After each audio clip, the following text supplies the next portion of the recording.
Hello friends, welcome back to my channel Simna's food world. അപ്പോഴത്തെ ഇന്ന് ഞാൻ വന്നിട്ടുള്ളത് നമുക്ക് ബ്രെഡും മുട്ടയും കൊണ്ട് നല്ല എരിവോടുകൂടി തയ്യാറാക്കാൻ പറ്റിയ നല്ലൊരു സ്നാക്കും ആയിട്ടാണ് കേട്ടോ. അപ്പോൾ കുറേ ദിവസമായി നമ്മൾ എരിവുള്ള എന്തെങ്കിലും ഒരു സ്നാക്കും കാര്യങ്ങളൊക്കെ ഇട്ടിട്ട്, അപ്പോൾ ഇന്ന് ഞാൻ വിചാരിച്ചു നല്ല എരിവുള്ള ഒരു സ്നാക്ക് തന്നെ ആയിക്കോട്ടെ എന്ന്. അപ്പോൾ എല്ലാവർക്കും ഇഷ്ടമാവുമെന്ന് വിചാരിക്കുന്നു. കണ്ടു നോക്കി ഇഷ്ടപ്പെട്ട ഗസ്റ്റൊക്കെ വരുന്ന സമയത്ത് പെട്ടെന്നൊന്ന് തയ്യാറാക്കി കൊടുക്കുക കേട്ടോ. അതുപോലെ കുഞ്ഞുങ്ങൾക്കൊക്കെ വൈകുന്നേരങ്ങളിൽ നമുക്ക് നല്ല വയറ് ഫില്ലായിട്ടിരിക്കും ഈ ഒരു സ്നാക്കൊക്കെ കഴിക്കുകയാണെങ്കിൽ. അപ്പോൾ എല്ലാവർക്കും ഇഷ്ടമാവുമെന്ന് വിചാരിക്കുന്നു. ഇഷ്ടമായി നോക്കിയെങ്കിൽ ട്രൈ ചെയ്ത് നോക്കുക. അതുപോലെ എപ്പോഴും പറയുന്ന പോലെ ചാനലിലെ വീഡിയോസൊക്കെ ആദ്യമായിട്ട് ആരെങ്കിലും കാണുകയാണെങ്കിൽ സബ്സ്ക്രൈബ് ചെയ്യുക കേട്ടോ. അപ്പോൾ നമുക്ക് പെട്ടെന്ന് തന്നെ ബ്രെഡും മുട്ടയും കൊണ്ട് ഈ ഒരു എരിയൻ സ്നാക്ക് എങ്ങനെ തയ്യാറാക്കും നോക്കാം. ഈ ഒരു സ്നാക്ക് റെഡിയാക്കാനായിട്ട് നമുക്ക് ആദ്യം തന്നെ ഈ ഒരു സ്നാക്കിന് ആവശ്യമായിട്ടുള്ള മസാല ഒന്ന് റെഡിയാക്കി എടുക്കണം. അതിനായിട്ട് സ്റ്റൗവിൽ ഞാനൊരു പാന് വെച്ച് കൊടുത്തിട്ടുണ്ട്. ആ പാനിൽ 2 ടേബിൾ സ്പൂണോളം വെളിച്ചെണ്ണ അല്ലാന്നുണ്ടെങ്കിൽ നെയ്യ് ഉപയോഗിക്കാം കേട്ടോ. നെയ്യൊക്കെ ഉപയോഗിക്കുകയാണെങ്കിൽ നമ്മുടെ മസാലയ്ക്ക് നല്ലൊരു ഫ്ലേവർ കൊടുക്കും. അപ്പോൾ എന്തായാലും ഞാനിപ്പോൾ ഇവിടെ 2 ടേബിൾ സ്പൂൺ വെളിച്ചെണ്ണ ഒഴിച്ചു കൊടുത്തിട്ടുണ്ട്. ആ വെളിച്ചെണ്ണ നന്നായിട്ട് ചൂടാവുന്ന സമയത്ത് ഒരു മീഡിയം സൈസുള്ള സവാള ചെറുതായിട്ട് കട്ട് ചെയ്ത് നമുക്കിതിലോട്ട് അങ്ങോട്ട് ചേർത്ത് കൊടുക്കാം. കൂടെ കുറച്ച് കറിവേപ്പിലയും കൂടി ചെറുതായിട്ട് കട്ട് ചെയ്തത് ഞാൻ ഇതിലോട്ട് അങ്ങോട്ട് ചേർത്ത് കൊടുക്കുന്നുണ്ട് കേട്ടോ. അപ്പോൾ സവാള കട്ട് ചെയ്യുമ്പോൾ ശ്രദ്ധിക്കുക, എത്രയും ചെറുതായിട്ട് നിങ്ങൾക്ക് കട്ട് ചെയ്യാൻ പറ്റുമോ അത്രയും ചെറുതായിട്ട് തന്നെ കട്ട് ചെയ്യാനായിട്ട് നോക്കുക. ഇതിൻ്റെ കൂടെ തന്നെ ഒരു 1/2 ടേബിൾ സ്പൂണോളം ഇഞ്ചി വെളുത്തുള്ളി ചതച്ചെടുത്തത് കേട്ടോ. ഒരുപാട് അങ്ങ് പേസ്റ്റ് ആക്കേണ്ട ആവശ്യമൊന്നുമില്ല, ജസ്റ്റ് ഒന്ന് ചതച്ചെടുത്താൽ മതി. അതൊരു 1/2 ടേബിൾ സ്പൂണോളം ഈ ഉള്ളിയുടെ കൂടെ തന്നെ ഞാൻ അങ്ങോട്ട് ചേർത്ത് കൊടുക്കുകയാണ്. ഇത് രണ്ടും കൂടി ആ ഒരു പച്ച സ്മെല്ല് മാറുന്ന വരെ നന്നായിട്ട് അങ്ങോട്ട് വഴറ്റി കൊടുക്കുക കേട്ടോ. പിന്നെ നിങ്ങൾക്ക് നല്ല എരിവ് വേണമെന്നുള്ളവർക്ക് ഇതിൻ്റെ കൂടെ തന്നെ 2 പച്ചമുളക് നെടുകെ കീറിയിട്ട് കൊടുക്കാം. ഞാനിപ്പോൾ അത് ചേർക്കുന്നില്ല കേട്ടോ, മോളൊക്കെ കഴിക്കുന്നത് കാരണം ഞാൻ ഇതിലോട്ട് പച്ചമുളക് ചേർത്ത് കൊടുക്കുന്നില്ല. അപ്പോൾ നിങ്ങൾക്ക് ചേർക്കാൻ ഇഷ്ടമുണ്ടെന്നുണ്ടെങ്കിൽ ചേർത്ത് കൊടുത്തോളൂ. 2 പച്ചമുളകോളം ചേർത്ത് കൊടുത്താൽ മതി. ഇത് നമുക്ക് നന്നായിട്ട് അങ്ങോട്ട് വഴറ്റിയെടുക്കാം.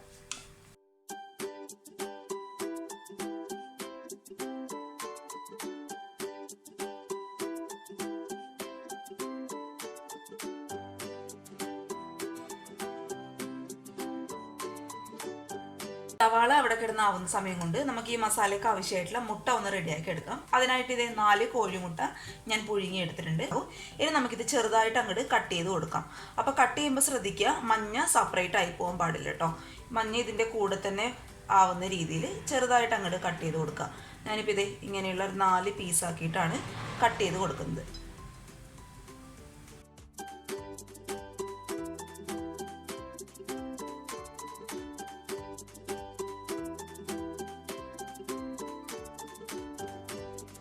അപ്പോൾ നമ്മൾ ഇട്ട് കൊടുത്ത സവാളയൊക്കെ വാടി ഏകദേശം ഈ ഒരു കളറാവുന്ന സമയത്ത് നമുക്കിതിനാവശ്യമായിട്ടുള്ള മസാലകൾ ഇതിലോട്ട് അങ്ങോട്ട് ഇട്ട് കൊടുക്കാം.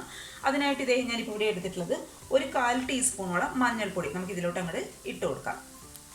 പിന്നെ ഒരു 1/2 ടീസ്പൂണോളം നല്ല എരിവുള്ള മുളക് പൊടി കൂടി ഞാൻ ഇട്ട് കൊടുക്കുന്നുണ്ട്. അതേപോലെ ഒരു 1/2 ടീസ്പൂണോളം ഗരം മസാല,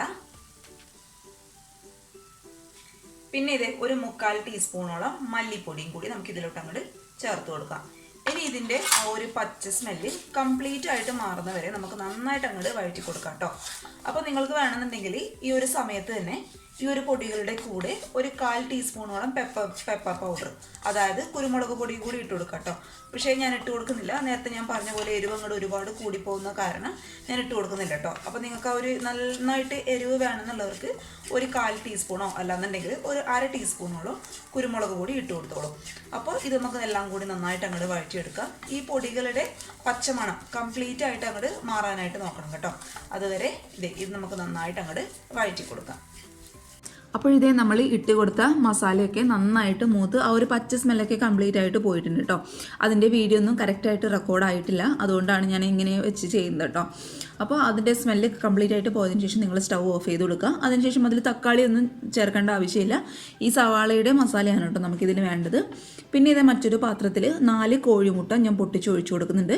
അതിൻ്റെ കൂടെ 2 പച്ചമുളക് വട്ടത്തിൽ കീറിയത്, അതുപോലെ അതിനാവശ്യമായിട്ടുള്ള ഉപ്പ്, പിന്നെ കുറച്ച് മല്ലിയിലയും കൂടി ഇട്ട് നന്നായിട്ട് അങ്ങോട്ട് മിക്സ് ചെയ്ത് കൊടുക്കുക കേട്ടോ. നന്നായിട്ട് അങ്ങോട്ട് ബീറ്റ് ചെയ്ത് കൊടുക്കുക. ഈ വീഡിയോ ഒന്നും റെക്കോർഡ് ആയിട്ടില്ല കേട്ടോ, ഇത് മറ്റൊരു വീഡിയോ ആണ്. നിങ്ങൾക്ക് മനസ്സിലാവാൻ വേണ്ടിയിട്ട് ഞാൻ ഈ ഒരു വീഡിയോയിൽ കാണിച്ചെന്നേ ഉള്ളൂ കേട്ടോ. അപ്പം നന്നായിട്ട് ബീറ്റ് ചെയ്ത് അതങ്ങോട്ട് മാറ്റി വയ്ക്കുക. ഇനി ഒരു 7-8 ബ്രെഡ് അതിൻ്റെ സൈഡൊക്കെ കളഞ്ഞ് ഞാനിവിടെ എടുത്ത് വെച്ചിട്ടുണ്ട്.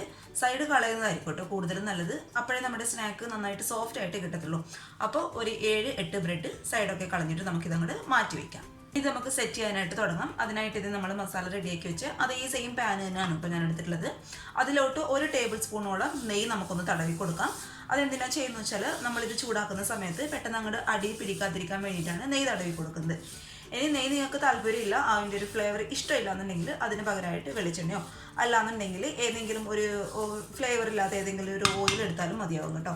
പക്ഷേ എപ്പോഴും കൂടുതൽ ടേസ്റ്റ് ഉണ്ടാവുക ഇങ്ങനെയുള്ള സാധനങ്ങളൊക്കെ പൊരിച്ചെടുക്കുമ്പോൾ നെയ്യായിരിക്കും കേട്ടോ കൂടുതൽ ടേസ്റ്റ്. അപ്പോൾ ഇത് നെയ്യ് ഞാൻ നന്നായിട്ട് അങ്ങോട്ട് തടവി കൊടുത്തിട്ടുണ്ട്. ഇനി ഇതേ നമ്മൾ നേരത്തെ റെഡിയാക്കി വെച്ച മുട്ടയുടെ ഈ ഒരു മിക്സിൽ ബ്രെഡ് ഒന്ന് ഡിപ്പ് ചെയ്തതിന് ശേഷം നന്നായിട്ട് ആ ഒരു മുട്ടയിൽ കോട്ടായി കിട്ടണം കേട്ടോ. അപ്പോഴേ ബ്രെഡ് സോഫ്റ്റ് ആയിട്ട് കിട്ടത്തുള്ളൂ. അത് നമുക്ക് പതുക്കെ ഇതേ ഈ ഒരു പാനിലോട്ട് അങ്ങോട്ട് വെച്ച് കൊടുക്കാം. അപ്പോൾ നമ്മുടെ മുട്ടയിൽ ബ്രെഡ് മുക്കിയത് കാരണം നന്നായിട്ട് നമ്മൾ ഉദ്ദേശിക്കുന്ന ആ ഒരു ഷേപ്പിൽ തന്നെ അവിടെ സോഫ്റ്റ് ആയിട്ട് അവിടെ ഇങ്ങനെ കിടന്നോളും. അപ്പോൾ അതിന് വേണ്ടിയിട്ടാണ് നന്നായിട്ട് അതങ്ങോട്ട് ബ്രെഡ് ഡിപ്പ് ചെയ്യണം കേട്ടോ. അപ്പോഴേ നന്നായിട്ട് നമുക്ക് ആ ഉദ്ദേശിക്കുന്ന ഷേപ്പിൽ കിട്ടത്തുള്ളൂ. അപ്പോൾ നമുക്ക് ഓരോന്നായിട്ട് ഇതിലോട്ട് അങ്ങോട്ട് വെച്ച് കൊടുക്കാം.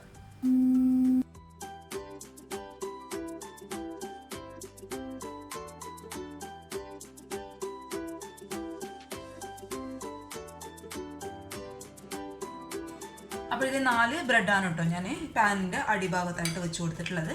ഇനി ഇതിൻ്റെ മുകളിലോട്ടായിട്ട് നമ്മൾ നേരത്തെ റെഡിയാക്കി വെച്ച മസാല നമുക്കിതിൻ്റെ മുകളിലോട്ടായിട്ട് അങ്ങോട്ട് സ്പ്രെഡ് ചെയ്യുന്ന രീതിയിൽ അങ്ങോട്ട് വെച്ച് കൊടുക്കാം. അപ്പോൾ ഒരു ഭാഗം ഈ സൈഡിലൊന്നും ആകാതെ നടുഭാഗത്ത് മാത്രം വെച്ച് കൊടുക്കാം കേട്ടോ.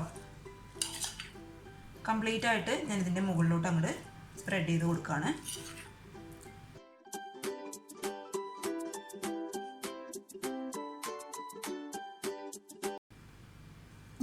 ഇനി ഇതിൻ്റെ മുകളിൽ നമ്മൾ നേരത്തെ വേവിച്ചെടുത്ത മുട്ട, നമ്മൾ നേരത്തെ കട്ട് ചെയ്തെടുത്ത് മാറ്റി വെച്ച മുട്ടയും കൂടി നമുക്കിതിൻ്റെ മുകളിൽ ഓരോന്നായിട്ട് മഞ്ഞ സെപ്പറേറ്റ് ആയിട്ട് പോകാതെ വെച്ച് കൊടുക്കാം.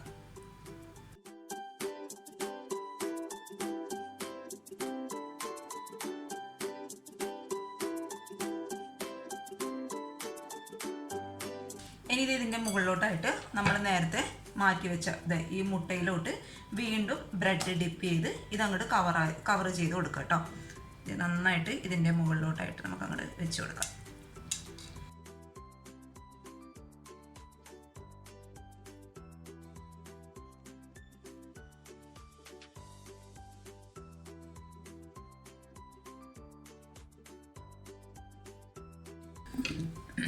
ഇനി ഇതേ ബാക്കിയുള്ള മുട്ടയുടെ മിക്സ് നമുക്കിതിൻ്റെ മുകളിലോട്ടായിട്ട് നമ്മുടെ ബ്രെഡ് ഒന്നും കൂടി ഒന്ന് സോഫ്റ്റ് ആവാൻ വേണ്ടിയിട്ട് ഈ സൈഡിലും അല്ലാന്നുണ്ടെങ്കിൽ ഇതിൻ്റെ മുകളിലോട്ടായിട്ട് അങ്ങോട്ട് ഒഴിച്ചു കൊടുക്കാം കേട്ടോ.